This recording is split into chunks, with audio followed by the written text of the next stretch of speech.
So why did I quit on this music school? Let's break it all down. Hi, I'm a music teacher and this is my life.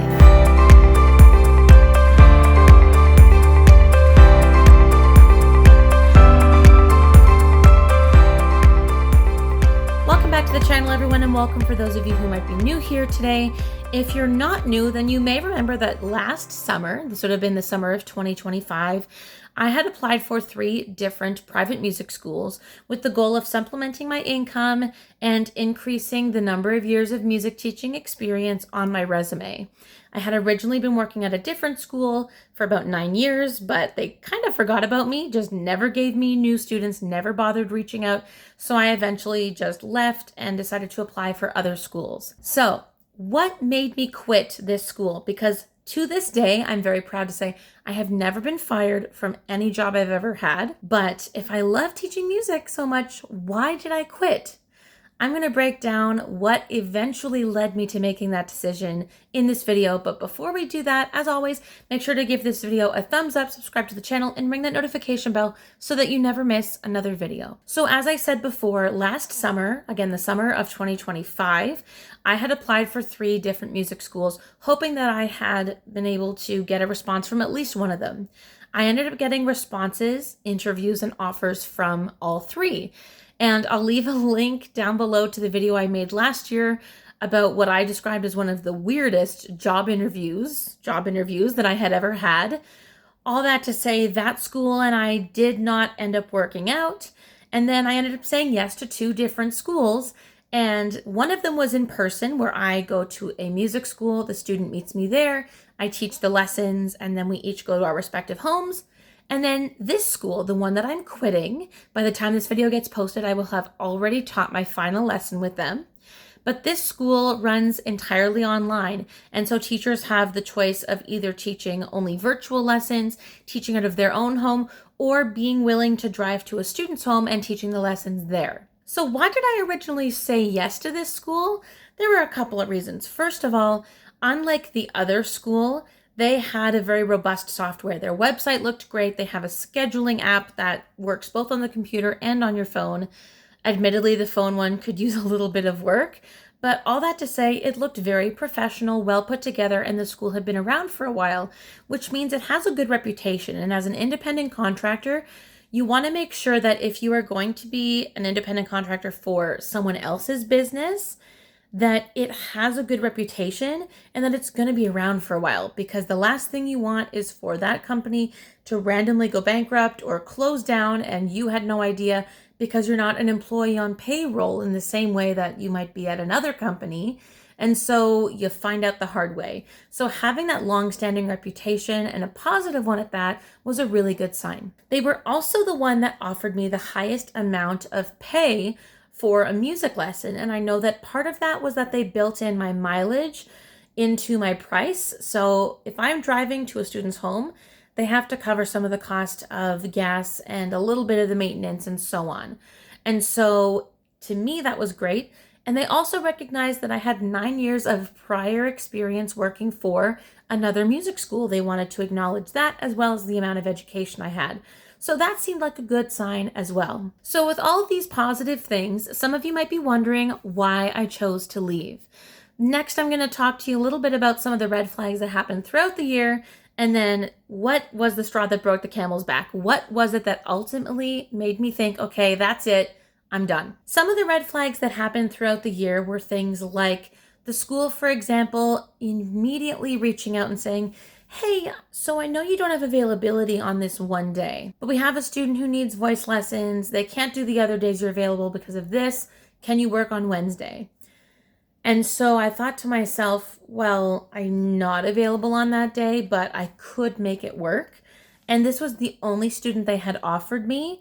And so I wanted there to be a way where I was able to work for them, prove to them that I was capable of what I was promising in my resume and my interview. And then, of course, things started to go well. It was a little bit tricky at first because I had never taught music lessons to a 7-year-old before. Lots of energy, and I'm a high school teacher by training, so it was definitely a learning curve for me. Eventually, I got the hang of it, but they originally started asking me to work outside of my regular availability, which did seem like a small red flag to me. The second red flag was that they only gave me one student for about 8 months. I was available for 2 days outside of this one day where I was teaching the student, and I had only received one other trial lesson, and this would have been like a few weeks ago, but I was not receiving many requests for students, and the only students they had ever given me was for voice, which I found weird because I really did tell them, hey, woodwinds are my strength, flute is my best instrument. Please do your best to try and match me with students who want that instrument if there are any who reach out. So I know some of it's outside of their control. Maybe some people just aren't looking for flute lessons, but it did seem like a red flag that I had gone almost an entire year without any more students except for this one trial lesson, which didn't end up working out. There was one that we did online. It was a little bit awkward because it was just too far away. I definitely prefer teaching in person, so I completely understand their decision on that, but I just didn't understand why they weren't playing to my strengths, because it would have ultimately been beneficial for me, the student, and the school. What ultimately made me choose not to continue working with them was how I was being treated through communication. Like I said before, this music school basically runs entirely online. So a lot of the staff that are like upper management likely work from home or from some type of office, but I don't show up to an office to teach or anything, or a formal business school, music school. I go to the student's home, I teach, and then I come back to my home. So every now and then they try to schedule 20-minute check-ins, which I can appreciate because then you don't feel like they forgot about you or anything. It's a phone call and it's an email that says, hi, I'd love to have a scheduled follow-up. Click this link to schedule. And I, this semester, am a full-time high school teacher. So I click the link, I look at their availability, and literally none of the time slots are outside of my working hours, which is from 9 to 3:15. And so I didn't click any of them because none of them are during my schedule of availability. I would then get another email saying, hey, I'd love to talk to you, blah, blah, blah. And it was just this copy-pasted template. And I get it. They have a lot of different teachers they can reach out to, but they know I'm a high school teacher. We've had this conversation before. The last time I tried a scheduled check-in during my workday where I had a prep period, I ended up having to cover for another teacher. And so it didn't end up working out. And so I thought, well, surely they'll send me something else, like another follow-up and maybe a bit more personalized. They know my situation. That never happened. And so I just kept ignoring these automatic sounding emails, hoping that at some point I would get one that was personally written to me. Now, the good news was eventually I did get a personally written email. The bad news was they really didn't have that much nice to say to me. I have the email here.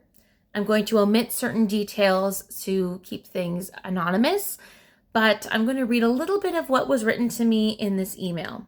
It says, "Dear," and then my name, "I hope you're doing well. I've made several attempts to schedule a mandatory check-in call, which is a key requirement for maintaining your role at insert music school here. Clear and consistent communication is vital to our team's success, and the continued lack of response has raised significant concerns about the management and reliability of your lessons.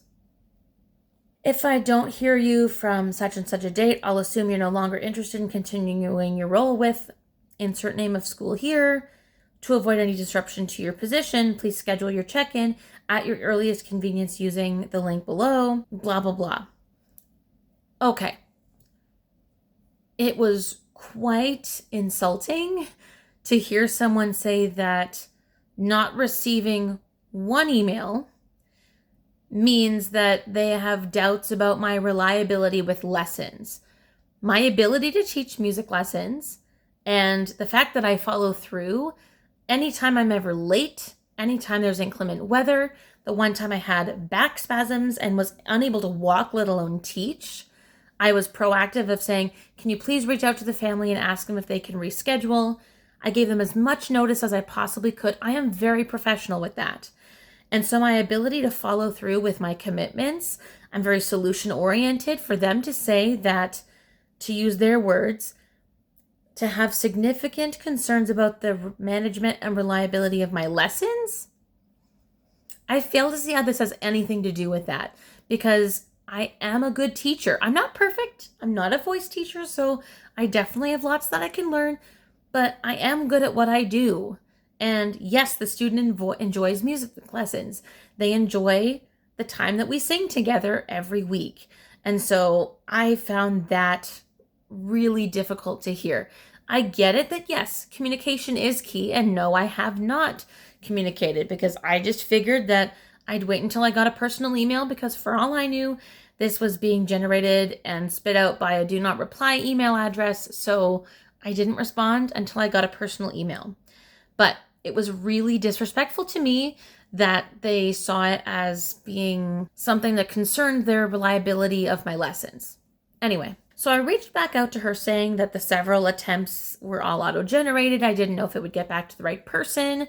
I told her about my back spasms and how I'm always solution-oriented and I try to problem solve as best I can ahead of time. And I also called her out. I said, hey, I really don't appreciate being called unreliable. Because I'm solution-oriented, because I have a positive relationship with the family, there's no need to be concerned or to think that I'm unreliable. I then emphasized the fact that I've got about a decade of experience with this, so I know what I'm doing, and finished up the email with this. I have it over here.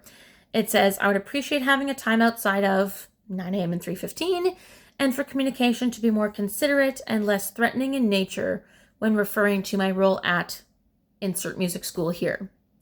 Because it really did feel like my position was at risk, because they thought I was unreliable because I couldn't sign up for a scheduled time within their availability. But again, I'm working full time, and so there's not much else that I could do. So she responds by spelling my name wrong,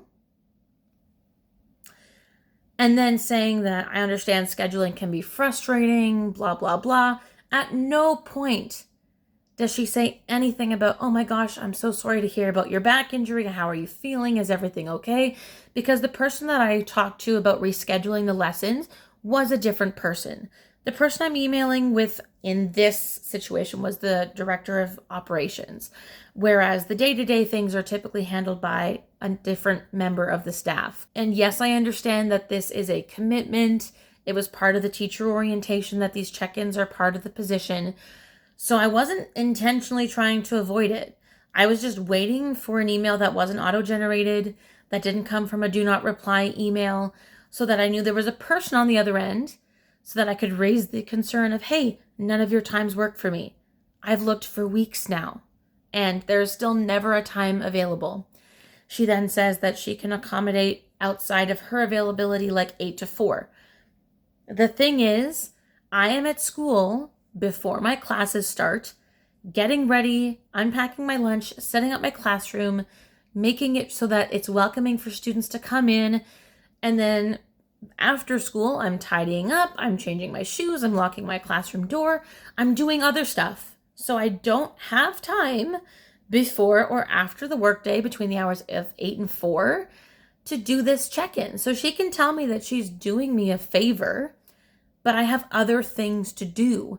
And I also don't only work at this one school, right? I also work at a church as a junior choir director. I also work at another music school. I volunteer in different ways at my church. There's a lot of stuff that I do. So 8 to 4 works for her, still didn't work for me. And I let her know that. She then goes on to say that she wants to clarify that she didn't call me unreliable, but that she said, and then she just quotes the original email again. I read the original email. You don't have to quote it back to me. I'm a grown adult. Like, come on. It's so frustrating, right? I know what the email said. I know. Continued lack of responses raise significant concerns about the management and reliability of your lessons. I don't know how else to interpret that. And I said that in my response. I think it's fair that I interpreted what you said as saying that you don't think that I'm reliable as a teacher. And I then explained the whole 8 and 4 thing. It works for her. That's great. It doesn't work for me. She also said in that email that she had attached the teacher handbook where it said that all of these check-ins and follow-ups were mandatory. I looked through every email in this email chain and in the previous follow-up emails that she sent. Nowhere was the teacher handbook attached. So she can say that she attached it. The only thing attached was the school's logo. She then says, oh, it was attached to an email you got a long time ago when you were first hired. I can try and coordinate a time between 8 and 4, which are my working hours. And I've already told her that that doesn't work for me. So she's hearing what I'm saying. She's not listening. How are you going to run a music school full of people who are good at active listening and paying attention to detail and not listen? So incredibly frustrating. And the tone of all of these emails are like that weird, like passive aggressive kind of professional, oh, there must have been some confusion on your part. Let me clarify. And clarifying was literally just explaining herself again, and I already understand what she's saying. As an independent contractor, just know that you have the choice of who you work with and who you don't. There was nothing in my contract saying that I had to work with them for a minimum of a year. Nothing that said anything about a minimum of really any amount of time. And I can choose when I leave, whenever. And so when all of this comes across, first of all, like, again, not even discussing anything about the back injuries, you're not even pretending to care about your staff, about your independent contractors. We are the reason the school makes money. Without music teachers to teach music lessons, they would not be getting paid. I wouldn't either, but they wouldn't be getting paid. So it helps if you treat your contractors like human beings. It doesn't have to be a whole sob story. I'm not asking her to send me a get well card or anything, but just be considerate. There's this humanness that's missing, this amount of caring about another person's health and well-being that's missing from all of this. Caring about my other work commitments to see if there's any time we could possibly coordinate that works for both of us, not just her. Even if that means, like, could we do 4:30 instead of 4 o'clock? Caring about my back injuries. This weird passive aggressive way of saying, oh, maybe you were confused. Let me explain it again in the exact same way. I'm a grown adult in my mid-30s. I don't have to put up with being spoken to, or in this case, written to in this way. And again, just so frustrating. None of my other jobs are like that. I'm treated like a human being. I'm treated with respect and no passive aggressive weirdness from my colleagues at any of my other positions. And so I responded saying, yes, there was some confusion on my end about scheduling outside of the hours. I did say in the second email, this is what she said about the teacher handbook. And then I ended it with this. Based on this conversation, we can schedule an exit interview phone call if you'd like as an exit interview.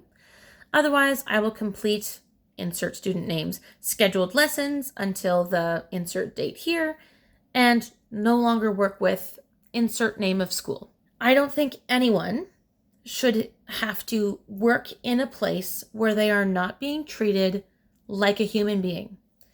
Basic human respect. Show people that you care about how they're doing. Even if it's just a shred of caring, pretend to care. Because again, without us, she would not have a job. She would have to go find something else to do. And I'm sure that as director of operations, she's good at what she does. But sometimes people who are in hyper administrative roles like that, where they're looking at a screen a lot, where maybe they're not doing as much face-to-face interaction as, say, the average person might with an in-person job, I don't know, there's just a certain amount of tact that's lacking. And so she responded saying, hey, no need for an exit interview. I completely understand. Wishing you all the best in your future endeavors. Very just generic stuff. So it ultimately led me to leaving. Had nothing to do with the student, had nothing to do with the family, and had nothing to do with any of the other staff I had ever interacted with. It had everything to do with this one supervisor who was being pushy, passive-aggressive, and showed really that she didn't care at all about my situation, with my experience, with my problem solving, and my solution-orientedness. None of that was even on her radar. And so for any independent contractors out there, I really hope that if you do choose to work for a school or a company that doesn't pay a salary or an hourly rate, but instead pays you per client, please work for people who treat you like an esteemed colleague, like someone who is deserving of respect, deserving of a good chance, right? If you're newer to the job, they may have feedback for you, but it's just so frustrating to not work in that environment. So just know that if you're being treated this way, you don't deserve to be treated that way.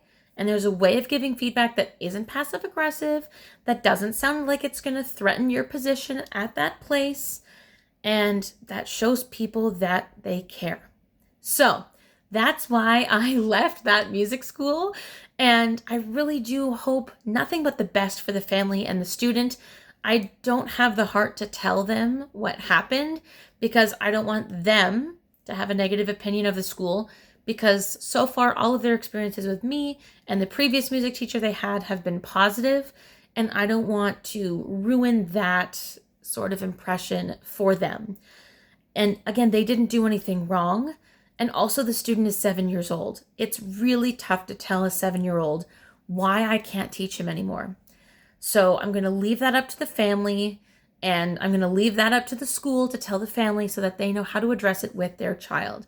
So if you're an independent contractor out there and you found this video of, what to look for when it comes to deciding if you want to stick around or not, if you found this kind of video helpful, be sure to give this video a thumbs up, subscribe to the channel, ring that notification bell. Let me know in the comments below if you're an independent contractor, if you've noticed other red flags of how they communicate or shitty business practices.